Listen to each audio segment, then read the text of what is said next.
My son Nathan stood before me, his eyes burning with greed as he demanded that I give him my inheritance, my life's work. I refused, thinking it was over. But a week later, he invited me to a family meeting for reconciliation. I arrived and there were lawyers waiting with a ready-made will. They put the papers in front of me, but I just smiled. "It's funny," I said. "I brought a guest, too." Their faces turned pale as the door opened. This betrayal was their biggest mistake. My name is William Sterling, and at 72, I'd built an empire of luxury hotels from nothing. The Sterling chain stretched across the Midwest, each property a testament to decades of grinding work and sleepless nights. I'd sacrificed everything for my family, thinking love would be enough. I was wrong. Before we continue, hit that like button and subscribe for more daily stories of revenge and justice. Let us know in the comments where you're listening from. The conference room smelled of cold coffee and polished mahogany. Family photos lined the credenza, their frames reflecting the chandelier's harsh light. Nathan paced like a predator, his designer shoes clicking against the marble floor. His wife, Victoria, sat across from me, her perfectly manicured nails drumming the table. Each tap felt like a spike through my skull. The antique clock on the wall ticked louder than it should have, cutting through the silence between Nathan's demands. "You're hoarding my future, Dad," Nathan's voice cracked, his face flushed with anger. "You think you can just cling to everything forever?" I gripped my coffee cup, the liquid inside growing cold. My pulse thundered, but I kept my voice steady. "This is my company, Nathan. My legacy." Victoria leaned forward, her lips curving into a smile that held no warmth. "Let's be practical, William. You won't live forever." She slid a stack of papers across the table, a will with edges worn from handling. Her nails caught the light, sharp as her words. "You're destroying their dreams, their future." As if my 50 years of building hotels from abandoned lots meant nothing compared to their entitlement. I stared at the papers but refused to touch them. Nathan stopped pacing, his eyes blazing with something darker than anger. "Pure greed, maybe, or desperation. You always kept me under your thumb," he spat. "Those loans you gave me were crumbs compared to what you're sitting on." Loans. The word cut deep. I'd funded his restaurant ventures, his sports car collection, his gambling debts, thinking it was fatherly love. My mistake. The clock ticked again, merciless. A photo of my late wife, Catherine, watched from the credenza, her gentle smile frozen in time. I wondered what she'd think of this moment. Enough. My voice sliced through the room, sharper than intended. I stood, my chair scraping against the floor. "Get out, both of you." Nathan froze, his mouth agape. Victoria's smile disappeared, her eyes turning to ice. She snatched the papers, clutching them like ammunition, and rose. "This isn't finished, William," she said, her voice like winter. Nathan stormed toward the door, his shoulder bumping a family portrait. It swayed but didn't fall. The front door slammed, the sound echoing like thunder. I collapsed back into my chair, the room suddenly too quiet. Rain drummed against the windows, a steady rhythm. The will lay abandoned on the table, mocking me. I reached for it, my fingers brushing the paper, then pulled back. My chest constricted with a mixture of shock and something fiercer, rage, maybe, or determination. "You'll regret this," I whispered to the empty room. The clock ticked on, indifferent. I stood, my legs heavier than they should have been, and walked to my study. The key to my safe was warm in my pocket. Whatever storm was coming, I'd weather it. The study smelled of leather-bound books and aged whiskey, a refuge from the chaos outside. Rain lashed the windows, distorting the city lights beyond.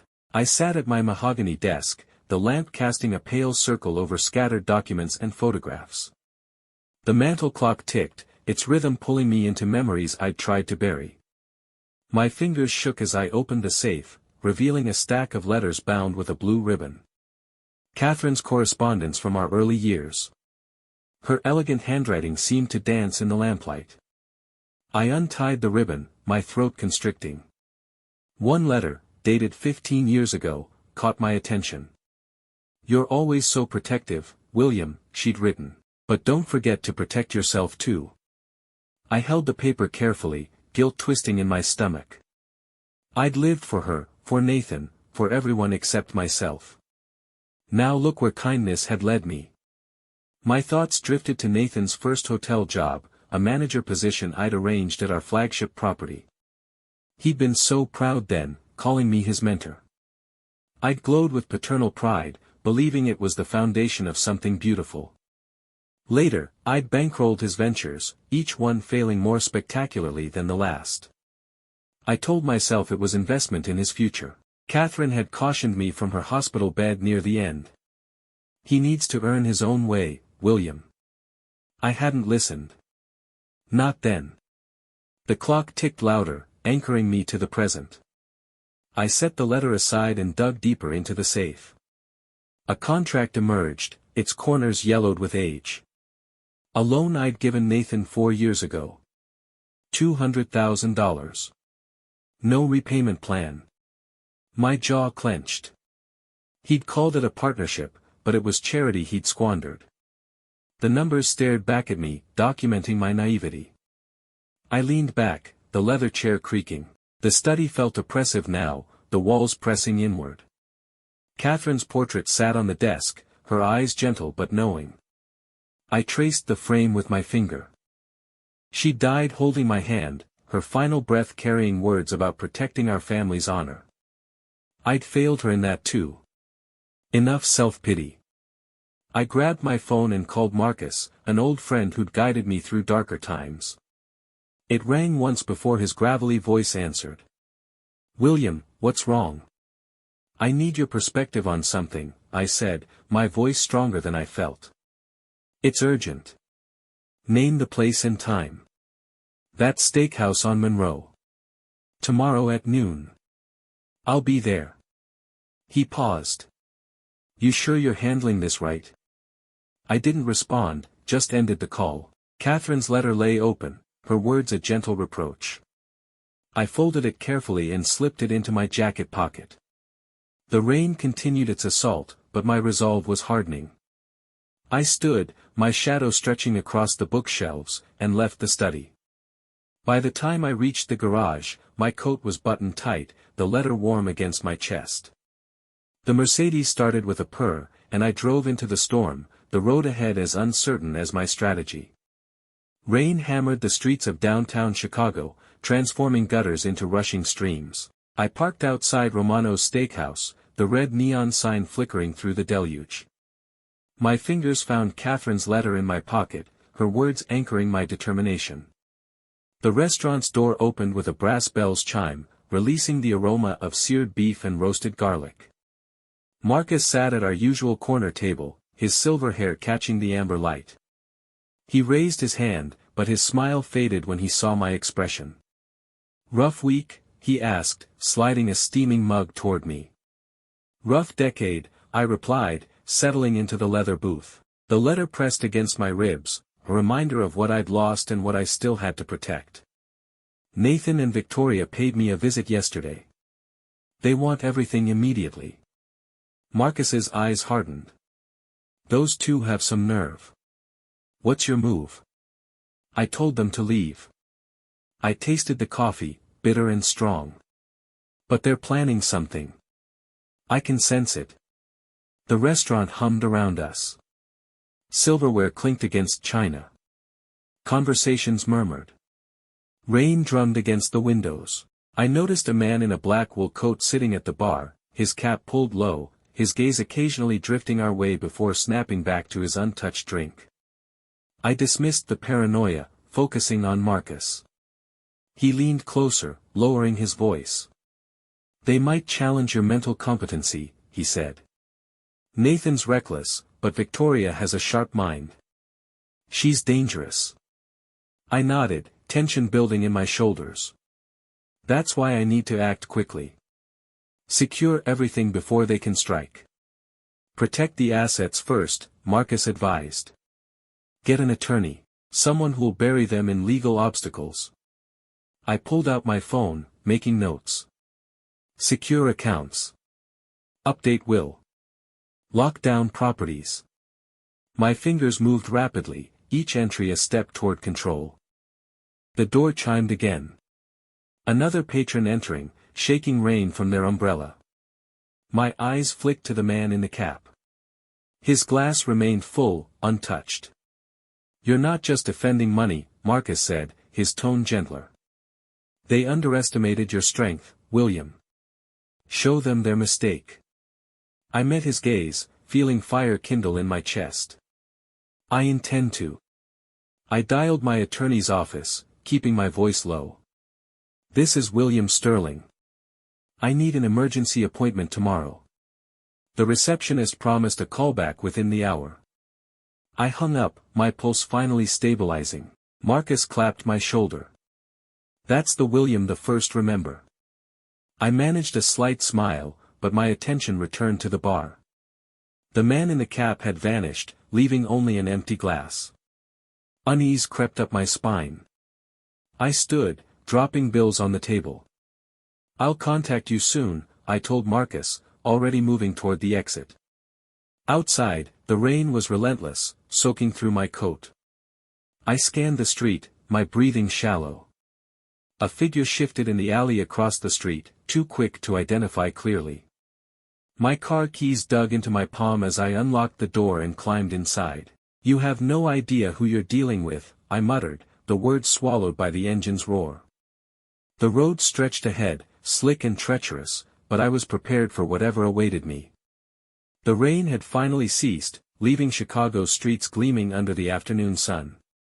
I sat in my car outside the private investigator's office, a modest brick building with windows that had seen better decades. The folder on my passenger seat contained bank records, contracts, and loan agreements, ammunition for the war my son had declared.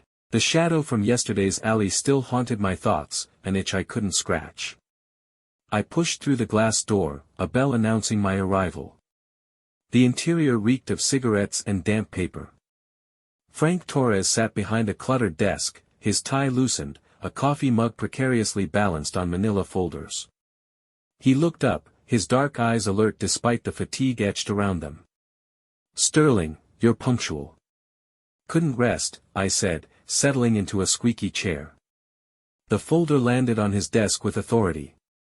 What did you discover? Frank slid a sealed envelope toward me, its edges reinforced with tape.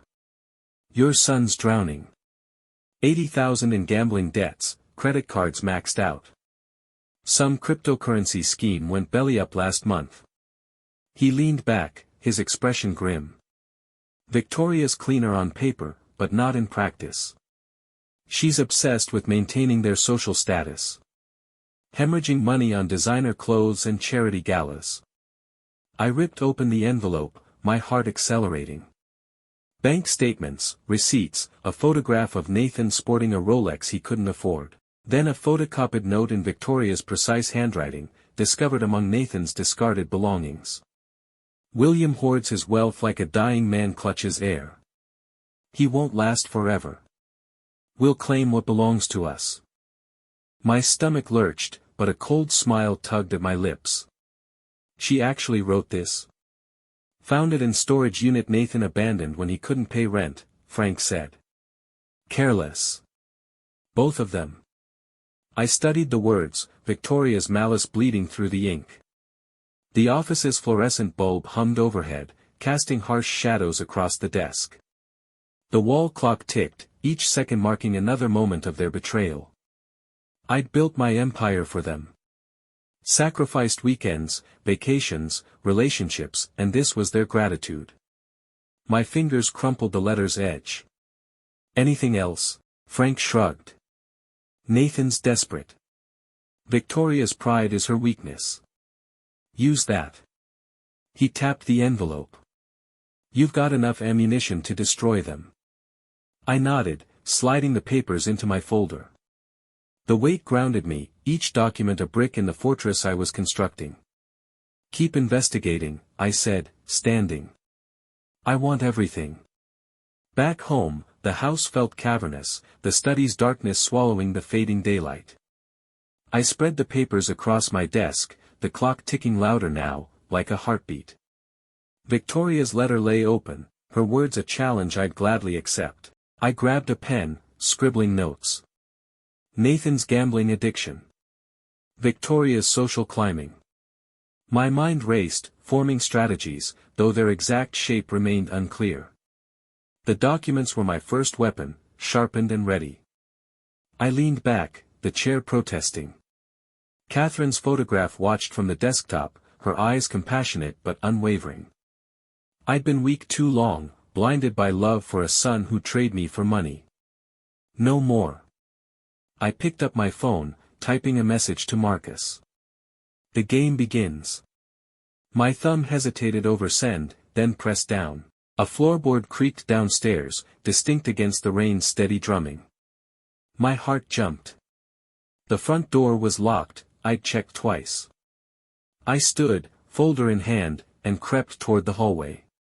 The house seemed alive, shadows dancing. Someone was inside, or paranoia was finally claiming me. Either way, I wouldn't retreat. The coffee shop in Lincoln Park buzzed with morning energy, espresso machines hissing, conversations overlapping. I sat in a secluded booth, my laptop glowing, social media feeds illuminating my screen. My coffee grew cold as I worked, the wall clock ticking softly, marking time's passage. The email was prepared, an anonymous tip to Nathan's creditors, detailing his assets, the sports cars, the downtown condo, every luxury he'd paraded. My finger hovered over send, then clicked. Complete. I leaned back, the vinyl seat creaking. Outside, rain streaked the windows, blurring pedestrians into shadows. Frank's documents rested in my bag, weapons for a quiet war. Nathan and Victoria thought intimidation would work, but I'd learned their tactics. Now I'd deploy my own.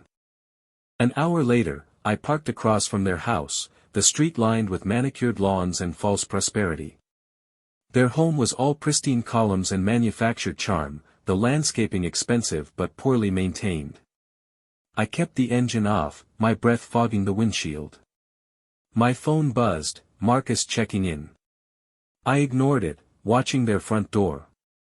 The wait wasn't long. Nathan exploded outside, phone pressed to his ear, his voice carrying across the street. I'll pay. Just give me more time. His face glistened with sweat, his silk tie askew. Victoria followed, her heels stabbing the walkway, her voice cutting like glass. You moron. You promised this was handled. A crash echoed from inside, something expensive meeting its end. Victoria whirled, her hair whipping as she stormed back through the doorway. Nathan clutched his phone, begging. I need 1 week.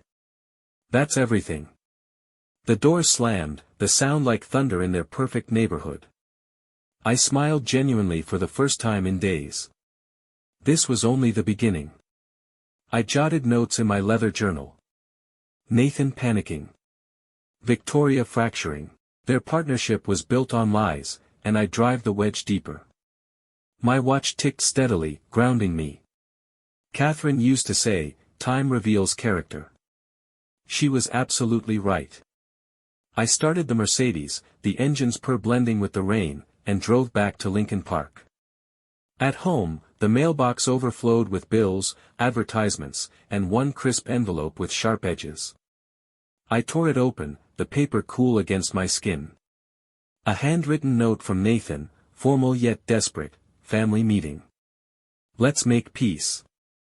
Tomorrow, 7 p.m., our house. The hallway clock ticked, its rhythm mocking the word peace. I placed the letter on the kitchen counter, its message a trap I'd enter willingly. I poured whiskey, the crystal heavy in my hand. The house was silent except for rain's distant murmur. I'd stirred their nest, and they were responding. Perfect. I slipped the letter into my jacket and headed for the garage, car keys cold against my palm. Tomorrow I'd confront them. Tonight, I needed strategy. The engine roared to life, and I drove into the gray evening, the road ahead bright with possibility. The law firm's conference room reeked of expensive cologne and desperation, its floor-to-ceiling windows framing Chicago's rain-soaked towers. I sat at the polished table, hands folded, my briefcase of evidence resting nearby. The door opened with authority, and Nathan's attorney strutted in, a thin man with a predatory smile. He slapped a document stack on the table, the sound sharp as a thrown gauntlet.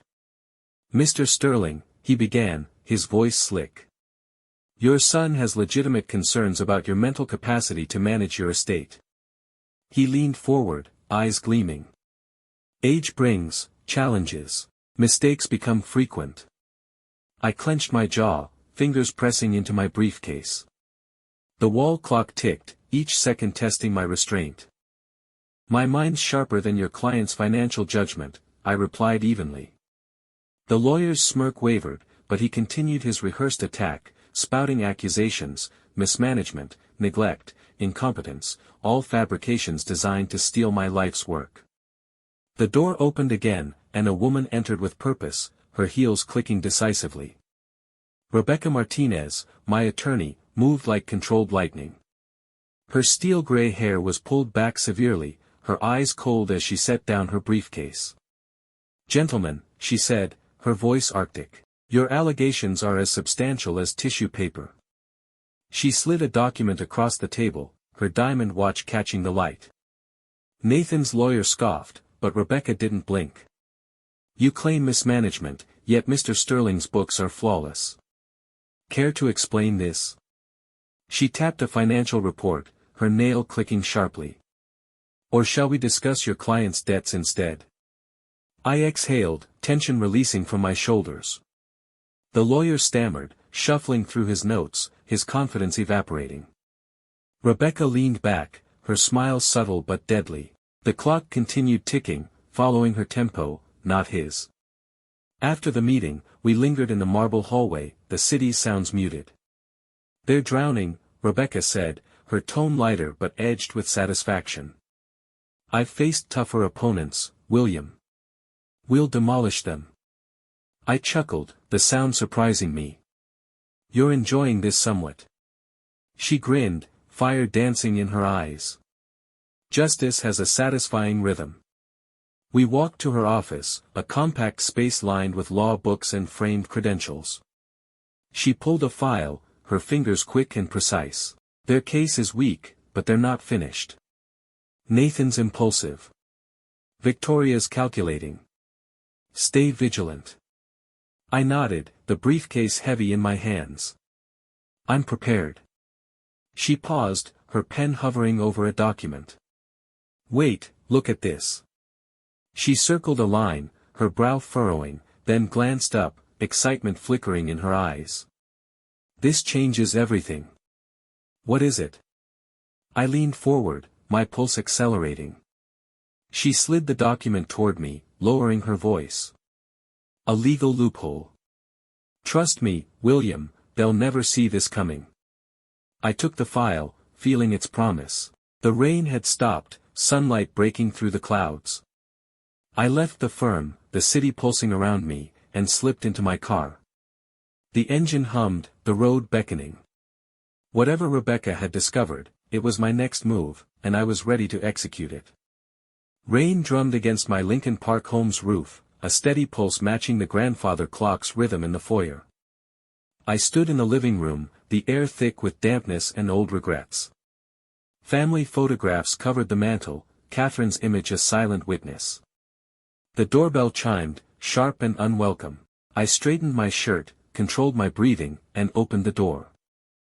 Victoria stood there, her coat glistening with raindrops, her smile as artificial as her apologies. "William," she said, her voice honeyed. "I came to make amends. We overreacted." Her eyes swept past me, cataloging the room like a burglar assessing treasure. I stepped aside, gesturing her inside. "Tea?"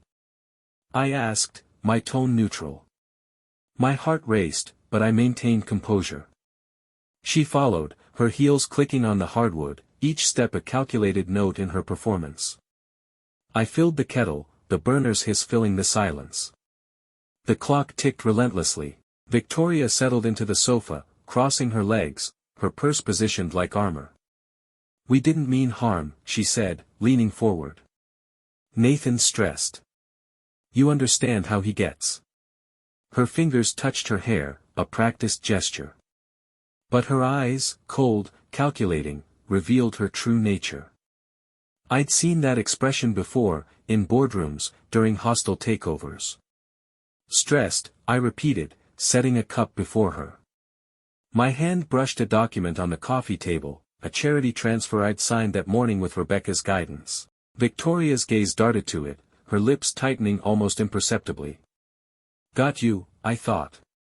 "We all face pressure," I said, my voice gentle, inviting her to reveal more. She sipped the tea, her nails clicking against the porcelain. "You've always been generous," she said, her tone shifting into flattery. "Perhaps we could start fresh. For family." The word echoed hollowly. I remembered her note, her venom preserved in ink. "He won't last forever." My jaw tightened, but I smiled. "Family," I agreed, settling back. "That deserves consideration." My phone vibrated in my pocket. A text from Rebecca, "Everything's ready." I ignored it, studying Victoria.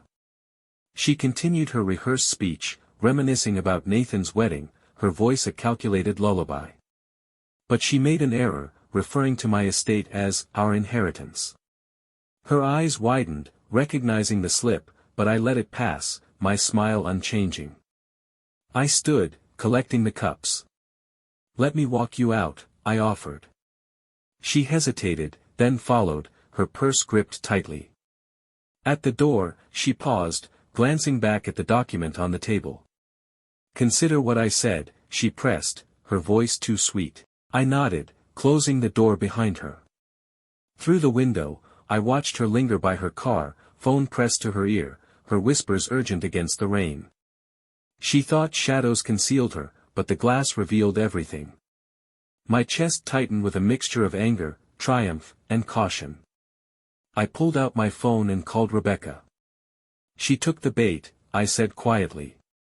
The clock marked the moment. I turned toward the study, the plan crystallizing in my mind, each element a piece of the trap I was constructing. The morning air was crisp, the rain finally ended, leaving Lakeview's streets polished and gleaming. I parked a block from Nathan's house, the engine silent, my watch ticking softly in the stillness. The neighborhood bustled with routine, children biking to school, a jogger with earbuds, but my focus was laser-sharp on Nathan's driveway. His beloved Porsche sat there, fire engine red, a monument to his borrowed arrogance. Not for much longer. A tow truck rumbled down the street, amber lights flashing. Two men in coveralls climbed out, clipboards ready. Nathan's front door burst open and he stumbled onto the porch, his shirt wrinkled, his face a canvas of panic. "You can't take it," he shouted, waving his phone frantically. "This is a mistake." The larger man shrugged, attaching chains to the car. "Court order, pal. Pay your debts." Neighbors emerged from their homes, some filming with phones. A woman across the street openly stared. Nathan's voice cracked as he pleaded, "Please, give me another week. I'll fix everything."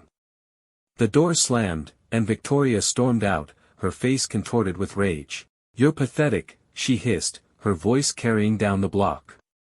"You promised you had this under control." Nathan reached for her arm, but she jerked away, her heels scraping against concrete. "You're humiliating us," she screamed, marching back inside. The door's impact echoed like a gunshot, fracturing their carefully maintained image. I made notes in my journal. Nathan crumbling. Victoria enraged. My pen moved swiftly, ink marking their downfall. The tow truck departed, Nathan's car dangling like a captured prize. He collapsed onto the curb, head buried in his hands, while neighbors' whispers formed a chorus of his shame. I started my car, the engine's hum harmonizing with my pulse. The dashboard clock ticked steadily, grounding me. I'd lit the fuse, and their world was burning. By noon, I was in Rebecca's office, the air sharp with coffee and fresh documents. She hunched over her desk, glasses perched low, papers spread like battle plans. "They're disintegrating," she said, her voice calm but tinged with excitement. "Nathan's creditors are circling.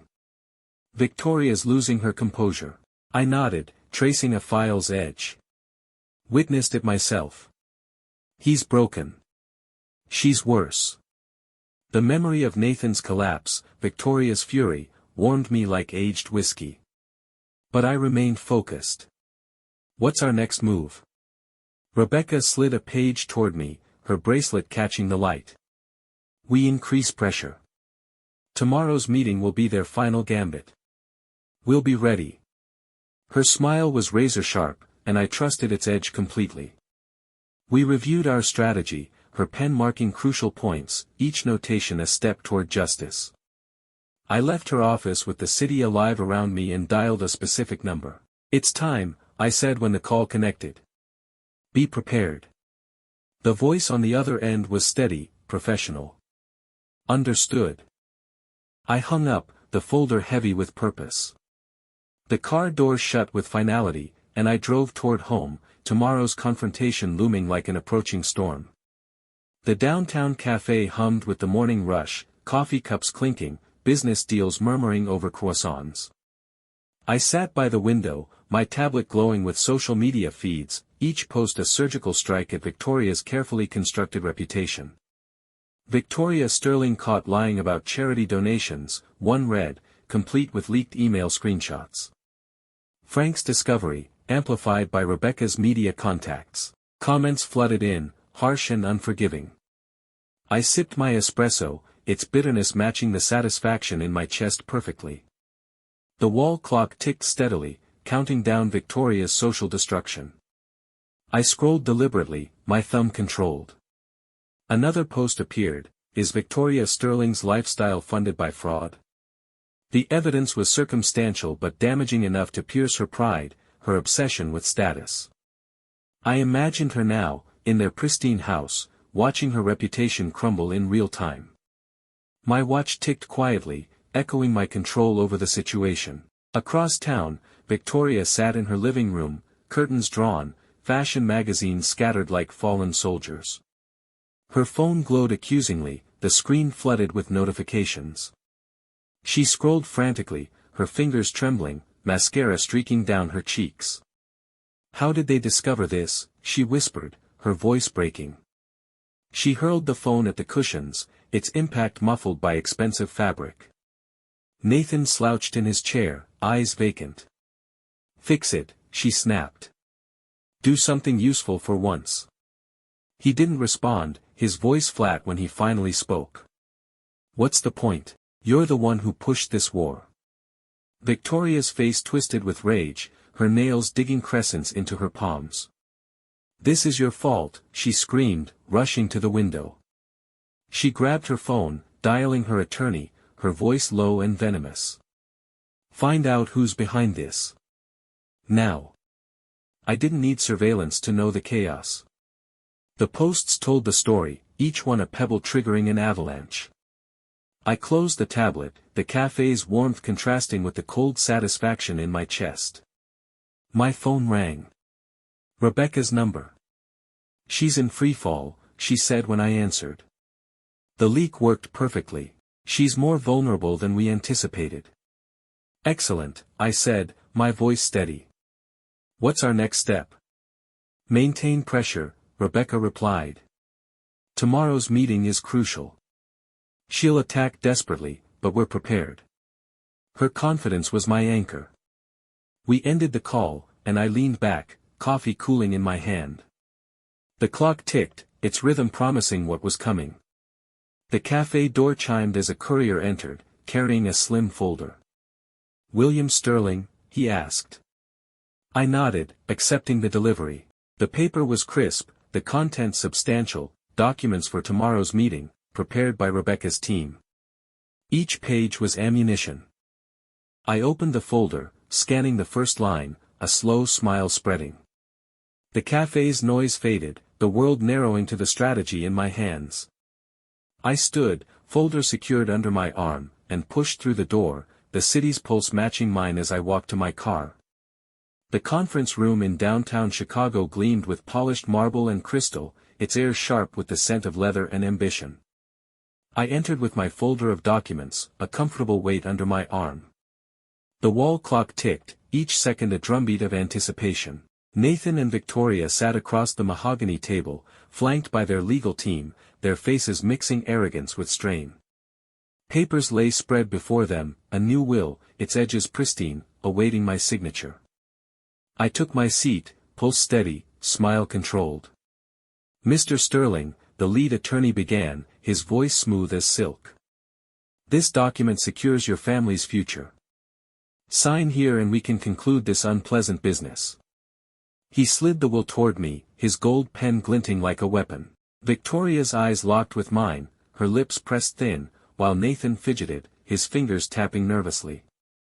I lifted the pen, examining it in the light. The room held its collective breath, the clocks ticking amplified. "Interesting," I said, my voice calm. "I brought someone too." The lawyers frowned, exchanging confused glances. Victoria's hand froze on her purse. Nathan's tapping ceased.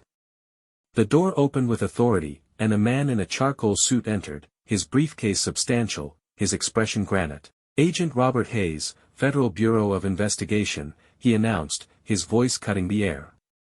"We have evidence of document forgery connected to Nathan and Victoria Sterling." He dropped a thick folder on the table, the impact echoing like a judge's gavel. "Falsified signatures, altered contracts. Frank's investigation, Rebecca's strategy, my patience. All converging in this moment." Victoria gasped, color draining from her face. Nathan's chair scraped as he recoiled, his eyes wide with terror. "This is impossible," he stammered, his voice fracturing. The lawyers scrambled, rifling through the evidence, their composure dissolving. Hayes's stare was unforgiving. "These constitute federal crimes," he stated. "You'll face prosecution." I leaned back, my folder unopened before me. The clock ticked, marking their destruction. Victoria's nails dug into her purse, her careful mask shattered. Nathan's hands trembled, his bravado extinct. "Dad," he croaked. "I didn't mean for this to happen. Tell them it's a misunderstanding." I met his desperate gaze, my voice ice. "You meant every single word." The room contracted, the air thick with their terror. The lawyers whispered frantically, but Hayes's presence silenced all protests. I stood, folder in hand, and nodded to Hayes. "Thank you, Agent." Nathan lunged forward, his voice breaking. "Dad, please. Give me one chance." Victoria gripped the table, mute, her eyes burning with fear and hatred. I paused at the door, the handle cool under my palm. Their pleas followed me, but I didn't turn around. The door closed with finality. I walked to my car, the city's rhythm a distant pulse, the folder a trophy of justice served. The road home stretched ahead, and I drove with my mind already planning what came next. The living room glowed with warm lamplight, the aroma of roasted salmon lingering from dinner. The grandfather clock ticked gently, a peaceful rhythm against the evening quiet. I stood by the bay window, my reflection ghostly in the glass, when the doorbell rang urgently. I knew who stood outside before opening the door. Nathan and Victoria huddled on the porch, their faces haggard, their designer clothes wrinkled and stained. The weight of their downfall hung around them like fog. "Dad," Nathan said, his voice shattered. "We're sorry. We made terrible mistakes." He stepped forward, his hands shaking. Victoria nodded beside him, her eyes red-rimmed, her usual poise completely gone. "We lost everything," she whispered. "Please, William. We need help." I crossed my arms, the doorframe solid against my shoulder. "You chose betrayal," I said, my voice level. "You chose greed over family." The words struck like hammers, and Nathan crumpled, his knees hitting the porch boards. "You're my father," he sobbed. "Give us another chance." Victoria's gaze met mine, desperate, but I recognized the calculation lurking beneath her tears. I shook my head. You carved your path. Follow it. Nathan's sobs echoed through the night air, mixing with the distant rumble of thunder. Victoria's mask had finally slipped completely, revealing the calculating predator beneath. But I felt no satisfaction in their suffering, only the cold weight of justice served. Please, Nathan gasped, his voice barely audible. I'll do anything to make this right. I looked down at my son, this broken man who had once been the bright-eyed boy I'd taught to ride a bicycle, to throw a baseball, to dream. The years had twisted him into something unrecognizable, shaped by entitlement and Victoria's poison. Anything? I asked quietly. He nodded frantically, hope flickering in his eyes like a dying flame. I reached into my jacket and pulled out Catherine's letter, the one I'd been carrying since this nightmare began. The paper was soft from handling, her words a balm to my wounded heart. Your mother wrote this 15 years ago, I said, unfolding it carefully. She knew this day would come. She saw what you were becoming, even then. Victoria's eyes narrowed, sensing a trap, but Nathan's attention was fixed on the letter in my hands. She wrote, William, if our son ever loses his way, don't abandon him completely. But don't enable him either. Love sometimes means letting people face the consequences of their choices. Only through genuine hardship can they find their way back to who they're meant to be. The clock inside chimed midnight, its deep tones carrying across the porch. Nathan's face crumpled as the words sank in. I've already transferred the Sterling Hotel chain to a charitable trust, I continued, my voice steady. The Catherine Sterling Foundation for Hospitality Education. It will provide scholarships for young people who want to learn the hotel business from the ground up, the way I did, the way you should have. Victoria shot to her feet, her face contorting with rage. You can't do this. That money belongs to your family. It does belong to my family, I said calmly. My family is the memory of my wife and the possibility that my son might one day become the man she believed he could be. I stepped closer to Nathan, who remained on his knees, broken and hollow. The foundation has one condition. If you want to work there, to earn your way back into this family's legacy, you'll start at the bottom. Night maintenance, minimum wage. No special treatment, no shortcuts, no handouts. Nathan looked up, tears streaming down his face. For the first time in years, I saw something other than greed in his eyes, genuine remorse, perhaps, or the first glimmer of understanding. The job is yours if you want it, I said. But only if you want it for the right reasons. To rebuild yourself, not to get rich. Victoria grabbed Nathan's arm, her nails digging in. Don't listen to him. We'll fight this in court. But Nathan shook her off, his gaze never leaving mine. I'll take it, he whispered. I'll take the job. Nathan, no. Victoria shrieked. You're throwing away millions. He stood slowly, his legs unsteady, and faced her for what I sensed would be the last time. I threw away something more valuable than money, he said, his voice growing stronger. I threw away my father's respect. Victoria's face twisted with fury and disbelief. You're choosing him over me? Over us? Nathan's shoulders straightened slightly. I'm choosing to stop being the man you turned me into. She stared at him for a long moment, then at me, her eyes burning with hatred. This isn't over, she spat, then spun on her heel and stalked toward her car. The engine roared to life, tires squealing as she disappeared into the night, leaving Nathan standing alone on my porch.